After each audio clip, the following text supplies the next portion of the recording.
प्रितीच्या भावान भयणू, आयच्या ह्या शुभ वर्तमानात आमी आतांच आयकलो त्या पळयत जाल्यार दिसूंक येता की जेजू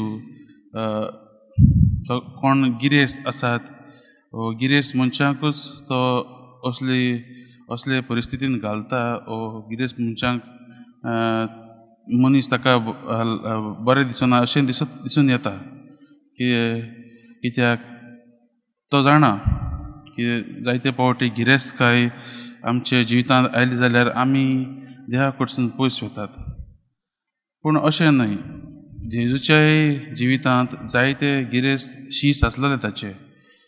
आनी पवित्र पुस्तकांत आमकां थोडे बोर आयकूंक मेळटा म्हणजे लाजारस आनी मार्ता तेंची बेथनी गांवांतली हो गांवूय गिरेस्त म्हण पूण लोक गिरेस्त अशीं आसले गांवांत.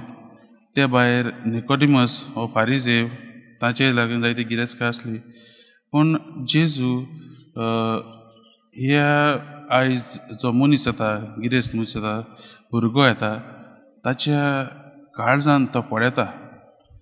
आनी पवित्र पुस्तकांत दिल्लें आसा जेन्ना तो गिरेस्त मनीस तो भुरगो जेजूक म्हणटा की आपूण हें सगळें पाळीत आयलां, जेजूक ताची आपुरबाय दिसता. आनी तो तरी आसतना तो जाणा की आनीक एक पावल ताणें मुखार मारूंक जाय जंय ताका फकत ही तेची संवसारीक गिरेस्तकाय न्हू पूण ताका आख्खो तो स्वर्गीचो ठेवो ताका मेळटलो ती गिरेस्तकाय तो दिवंक सोदता. आनी आयज हेच भाशेन जेजू म्हाकाय आनी तुकाय विचारता.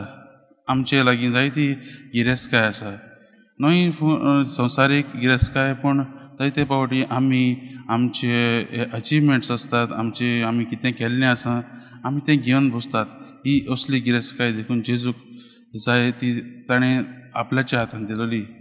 आमी जेजूकूच आमचो खरो ठेवो करूंक जेजू आज आपयता. आनी जेन्ना आमी आमच्या जिवितांत असली गिरेस्तकाय वाडोवन घेतात, आमचे लागीं आनिकूय ओडून घेतात, आमी जायते फावटी नदर मारत जाल्यार आमी देवा कडल्यान पयस वतात. आमचे मदीं आनी देवा मदीं एक गॅप कशें येता, एक जागो कसो तो भरूंक जेजू सोदता. पूण आमी जायते फावटी आमचे गिरेस्तकायेचेर आमचे अचिवमेंट्स आमचे सगळे आमी कितें केलां आमी केलां तेंच घेवन बसतात. पूण आमी देवाक पयस कोत्तात. आयज जेजू ह्या गिरेस्त भुरग्याच्या जिवितांत भितर सोदूंक सोदतालो तेच भाशेन आमच्या जिवितांत करूंक सोदता.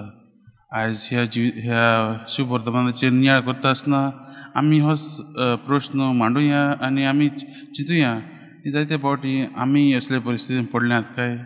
जायते फावटी आमी देवाचेर विस्वास दवरचे सुवातेर देवाचेर दवरचे सुवातेर आमी आमच्या गिरेस्तकायेचेर चड विस्वास दवरला काय, होच प्रश्न आमी करुया. आनी देवा लागीं तीच कृपा मागुया. जेन्ना देवान जेजून त्या भुरग्याक सगळें विकून गरिबांक दिवंक सांगलें ताचे लागीं तें गमना जालें. आज जेजू आपयता आमकां आमचो आख्खो विस्वास आमचो आख्खो भाव ताचेर धरूंक आनी ताच्याच आदारान आमी आमचें जिवीत चलोवंक. आमी तर जेजूचेरूच भाव दवरलो, देवाचेरूच भाव दवरलो तेन्नाच आमी सगळें विसरूंक पावतले आनी तेन्नाच आमी आमचे उक्त्या मनान आनी उक्त्या काळजान आमी दिवंक पावतले. तर हीच कृपा आमी ह्या मिसाच्या बुलिदानान मागुया की आमकां देवाच्या मोगान भरूंक आमचो बोवार्थ गोट करूंक आनी आमची आख्खी गिरेस्तकाय संवसारीक गिरेस्तकाय जावं न्हय पूण देवूच आमचो खरी गिरेस्तकाय जावं म्हूण हीच कृपा देवा लागीं आमी मागुया.